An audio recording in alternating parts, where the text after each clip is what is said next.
Bonjour à tous et bienvenue de nouveau sur ce nouveau live de l'Infernal Trail. Alors on est en studio ici pour vous rappeler un petit peu où est-ce qu'on en est au niveau des courses sur ce samedi. Et puis on vous fera un petit teasing tout à l'heure, mais on a le plaisir d'accueillir en plateau ici Jordan Mionzé qui est le vainqueur de l'Infernal 120, qui nous fait le plaisir d'être là quelques minutes après son arrivée et on le remercie d'avance. Alors un petit point sur les différentes courses, on en a déjà parlé un petit peu. Sur le 200 on a 12 arrivées et le 12e qui est arrivé derrière nous il y a encore quelques instants, et c'est Julien Tarissan qui a gagné cette édition 2021 en 33 heures et 5 minutes, suivi de Maximilien Vilstec en 34 heures 50 et puis Yannick Dournel en 36 heures 40. Ça c'est un petit point. Les filles pour l'instant ne sont pas arrivées sur le 200 km, mais ça se resserre en tête avec toujours le même trio. Sur le 60, Julien Viry est arrivé, alors seul en tête avec énormément d'avance en 6h51. Alors c'était tout à l'heure, vous l'avez vécu en direct ici au niveau du stade des Perrets à Saint-Nabord. Et puis l'arrivée du 15 aussi, un 15 qui s'est gagné en 1h12. Là on a déjà une bonne petite soixantaine d'arrivées à l'heure où je vous parle. Et puis les premières féminines qui sont arrivées, une course féminine remportée par Marie-Lou Pierrat. Voilà un petit peu pour les nouvelles.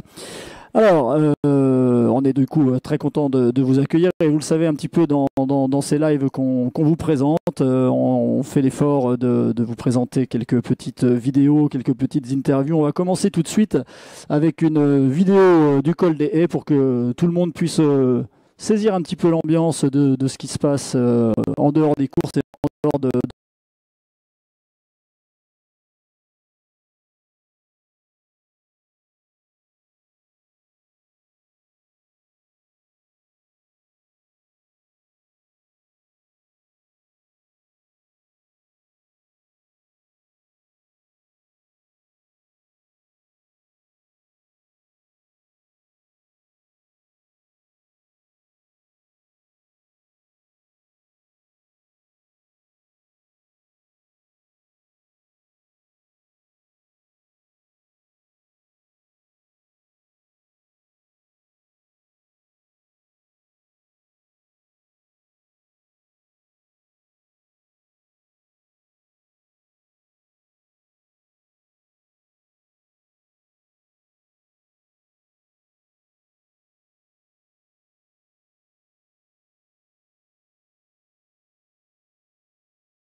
le parcours, ton temps, ta place.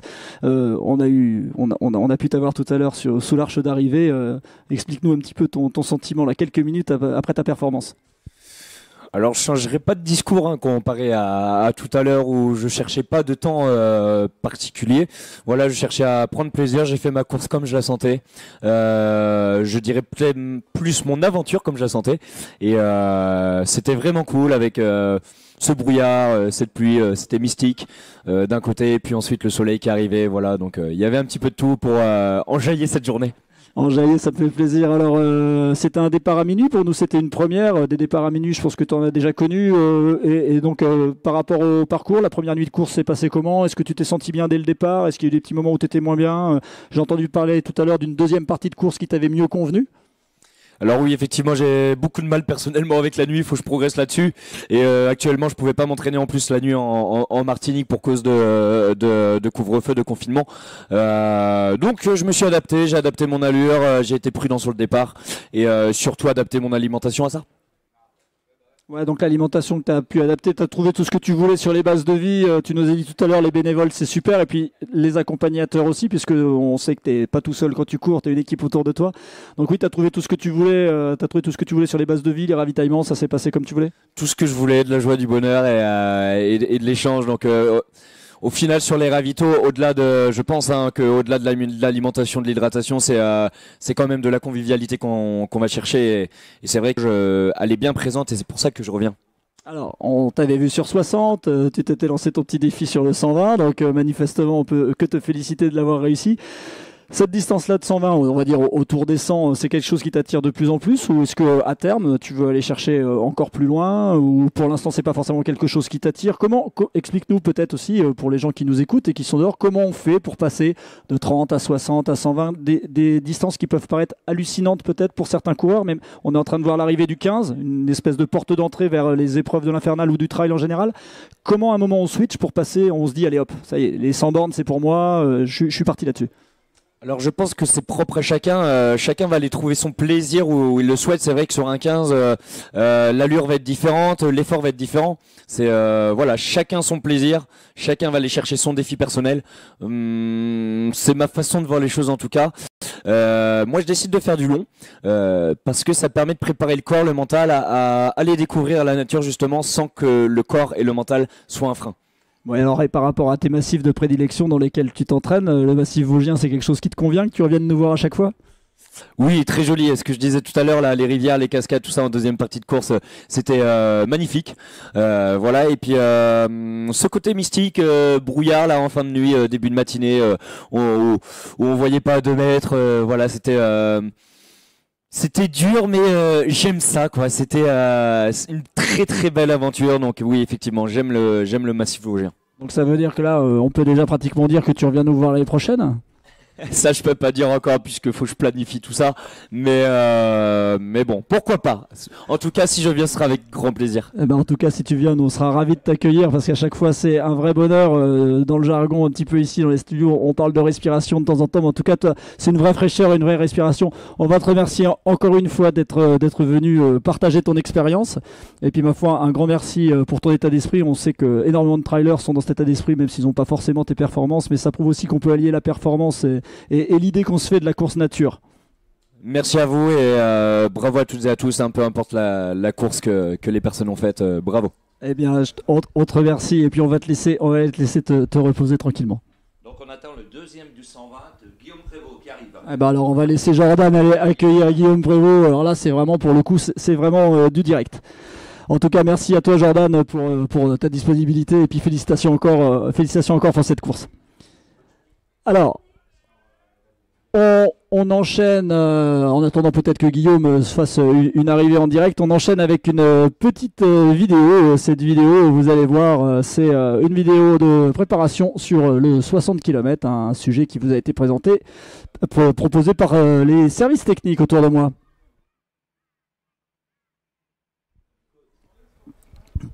Donc là, on est sur les ambiances base de vie. Hein. À chaque fois, vous voyez comment ça se passe, comment on prépare sa course, l'état d'esprit dans lequel sont les coureurs. Un petit échauffement, un dernier petit sourire peut-être et un petit selfie avant de pouvoir se lancer dans sa course. On profite de l'ambiance. Alors hein, ces sourires qu'on voit toujours au départ, hein, et on en a parlé fréquemment avec les autres speakers hein, sur la course.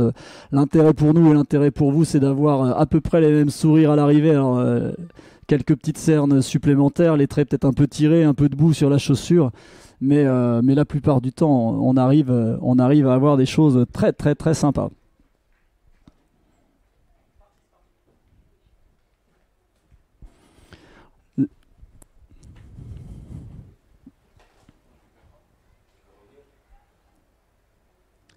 Donc voilà, ça c'était l'ambiance du 60. On se souvient que le 60 a été un tout petit peu décalé ce matin puisque ça correspondait à l'arrivée des premiers concurrents du 200. Donc le premier concurrent du 200 qui a été ovationné par tous ces coureurs du 60 ce matin et à la place de 9h pour un départ, on s'est permis de décaler à 9h10 et le leader du 200 était au taquet là-dessus. Bien voilà, donc ça c'était un petit rappel de ce qui s'était passé ce matin à 9h. On enchaîne tout de suite avec un sujet, une petite vidéo qui s'appelle Camille, bénévole et coureuse, ce qui est le cas de beaucoup d'entre nous.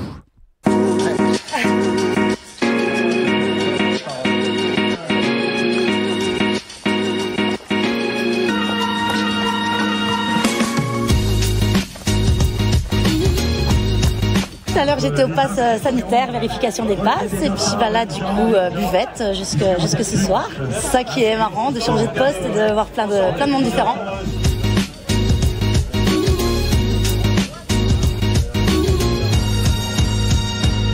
on est un groupe de 3. Donc là, ça fait plusieurs mois qu'on s'entraîne maintenant. Et en parallèle, on a aussi les entraînements avec Lucie, les trailers des Vosges à Saint-Nabord, ici même au stade des Perrets en fait. Voilà.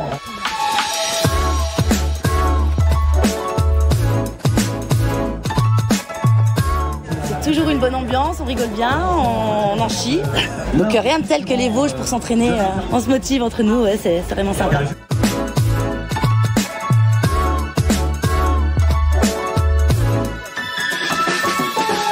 On a le 30 là demain, mais c'est l'Infernal, ça fait partie aussi d'une préparation physique pour le mois de mars 2022, parce que je pars faire un trek au Maroc. Ça s'appelle le Trek Elle Marche, c'est un trek 100% solidaire, 100% féminin. On est donc que des filles dans le désert et c'est sur 4 jours, on va faire entre 25 et 30 km par jour pendant 4 jours.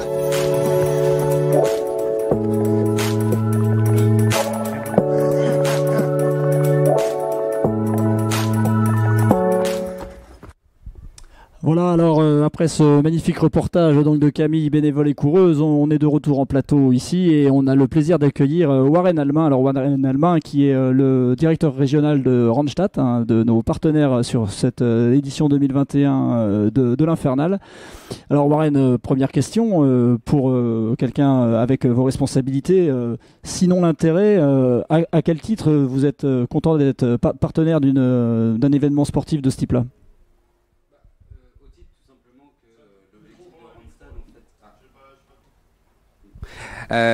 Tout simplement, en fait, l'objectif de Randstad, en fait, simplement, c'est de se développer dans le sponsoring sportif.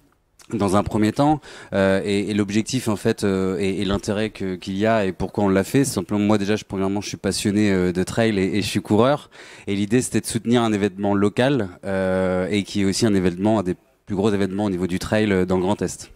Bon, et alors au-delà de ça, donc c'est Randstad connecteur de talents, c'est ce que j'ai bien lu tout à l'heure quand je suis passé au niveau de votre stand.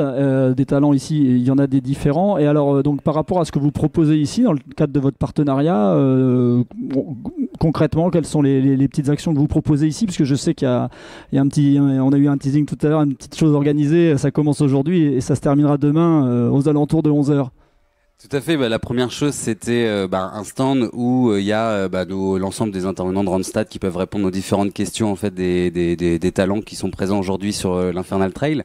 Et puis c'est également en fait une tombola où on peut faire gagner en fait 3 lots. Donc il y a tout simplement une smart box et également des bons d'achat chez Cora et chez Thierry.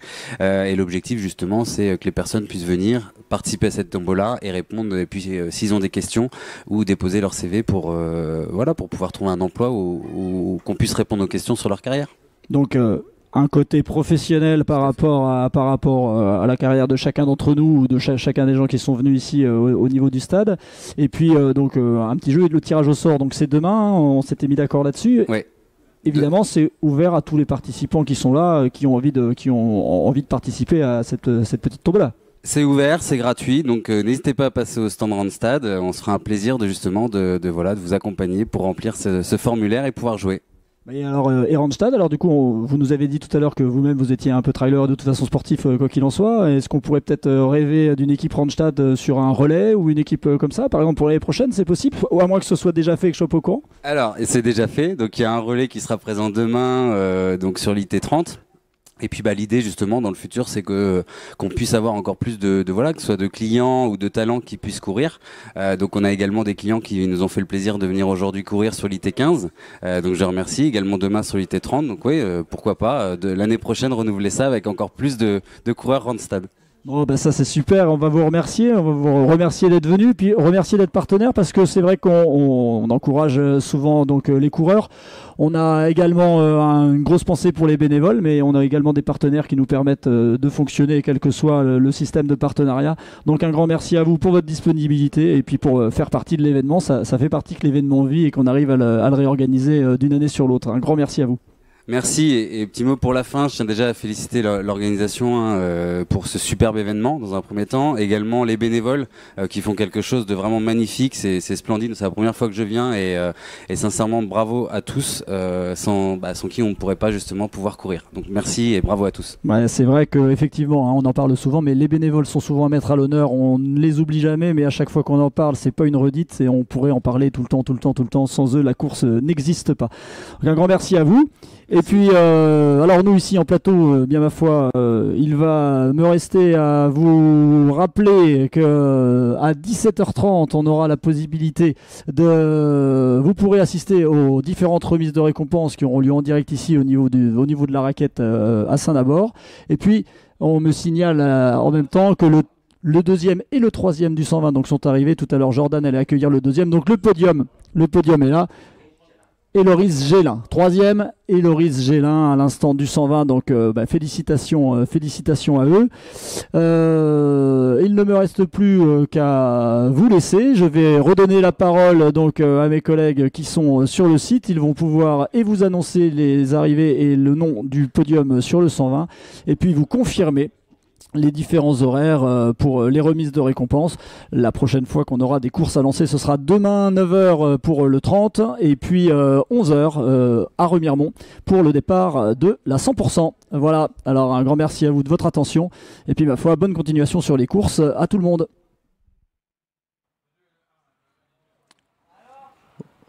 Voilà, on a retrouvé notre son, Luc, effectivement, sur le stade. Alors, pendant les interviews, on a eu quand même des gros événements qu'il faudrait que tu nous commentes à nouveau parce que on a eu la chance d'avoir en direct tout à l'heure l'arrivée du tout premier finisher du 120 Jordan Mionze, mais dans l'anonymat on a eu également l'arrivée du deuxième et du troisième et je souhaiterais du troisième, je souhaiterais que ces concurrents puissent revenir sur le talus du stade des Perrets sur l'arche d'arrivée pour que tu puisses, comme il se doit, congratuler et ovationner ses concurrents. Voilà, s'ils nous entendent, et si tu veux bien les rappeler, Luc.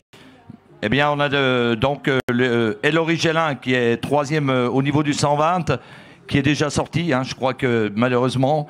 Donc, s'il nous entend, qu'il vienne... Ah, il est là. D'accord, ok. Héloïse et...